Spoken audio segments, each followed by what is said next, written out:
Observe, no conflito cósmico que é travado entre o bem e o mal, os seguidores de Cristo não precisa temer, porque a força do bem é infinitamente maior que o poder do mal.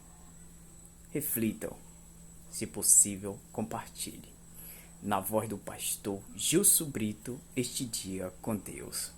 Vamos dar mensagem, vamos assistir, meditar, refletir e passar adiante. Vamos viver e propagar o amor por onde passar, pois essa é a essência da vida, o único caminho de sabedoria. Pois a maior dádiva do ser humano é conhecer a Cristo e torná-lo conhecido. Vamos dar reflexão e lembre, alimente o bem dentro de você, pois esse crescerá e o seu próximo notará a força e os frutos do Espírito Santo em sua vida. Reflita.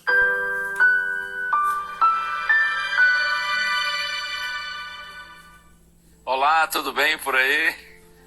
Temos nos encontrado todos os dias aqui no Este Dia com Deus, mas eu lhe pergunto, tenho tido também o prazer de ter a sua companhia no programa A Voz da Profecia? Esse é um programa que eu apresento tanto na TV Novo Tempo quanto no rádio, na Rádio Novo Tempo. E se você ainda não acompanha A Voz da Profecia, seja na TV ou no rádio, procure lá, tá bem? TV Novo Tempo, Rádio Novo Tempo, programa A Voz da Profecia. Será uma alegria ter a sua companhia também nesse nosso programa. Vamos à Bíblia? Segundo livro dos Reis, capítulo 6. Vou ler os versos 15 a 17. O servo do homem de Deus levantou-se bem cedo e ao sair, eis que tropas, cavalos e carros de guerra haviam cercado a cidade. Então o moço disse a Eliseu: Ai, meu senhor, que faremos? Eliseu respondeu: Não tenha medo, porque são mais os que estão conosco do que os que estão com eles. E Eliseu orou e disse: Senhor, peço-te que abras os olhos dele para que veja. O Senhor abriu os olhos do moço e ele viu que o monte estava cheio de cavalos e carros de fogo ao redor de Eliseu. O rei da Síria mandou o seu exército capturar o profeta Eliseu, o homem de Deus. Eliseu estava numa cidadezinha chamada Dotã. E aí, conforme nós lemos, quando o servo do homem de Deus se levantou bem cedo, ao sair, ele percebeu que toda a cidade estava cercada. E aí ele voltou para dentro de casa apavorado e disse assim para o profeta Eliseu: Senhor, que faremos? E Eliseu respondeu calmamente para ele: Filho, relaxa, não tenha medo. São mais os que estão conosco do que os que estão com eles.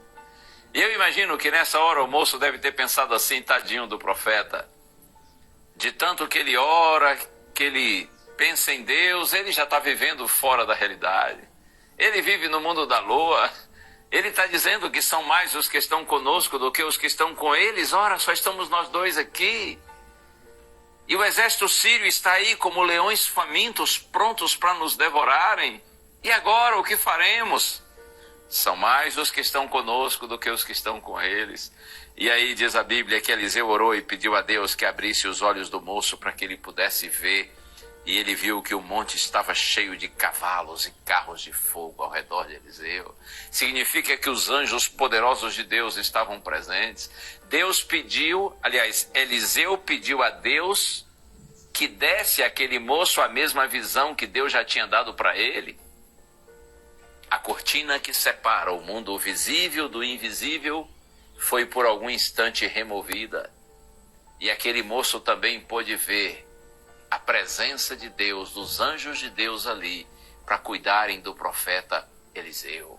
Oh, louvado seja o Senhor! Lembre-se disso, são mais os que estão conosco do que os que estão com eles. Você se lembra que a Bíblia diz no Apocalipse que 1/3 dos anjos do céu, 1/3 se rebelou contra Deus e foi expulso do céu? Ora, se 1/3 se rebelou contra Deus, foi expulso do céu e eles se tornaram demônios, significa que 2/3 permaneceram leais a Deus. São anjos de luz, anjos poderosos do Senhor que estão prontos para cuidar da gente. Por isso você e eu também podemos dizer com segurança, são mais os que estão conosco do que os que são contra nós. Deus lhe abençoe, permaneça firme na sua fé, no conflito cósmico que é travado entre o bem e o mal. Os seguidores de Cristo não precisam temer, porque a força do bem é infinitamente maior que o poder do mal. Vamos orar? Nós te louvamos, Senhor, por sabermos que estás sempre conosco. E mesmo quando permites que passemos por adversidades, por lutas e sofrimentos, tu estás nos conduzindo para a vitória plena, completa e irreversível. Louvado seja o teu nome. Oramos agradecidos em Jesus. Amém.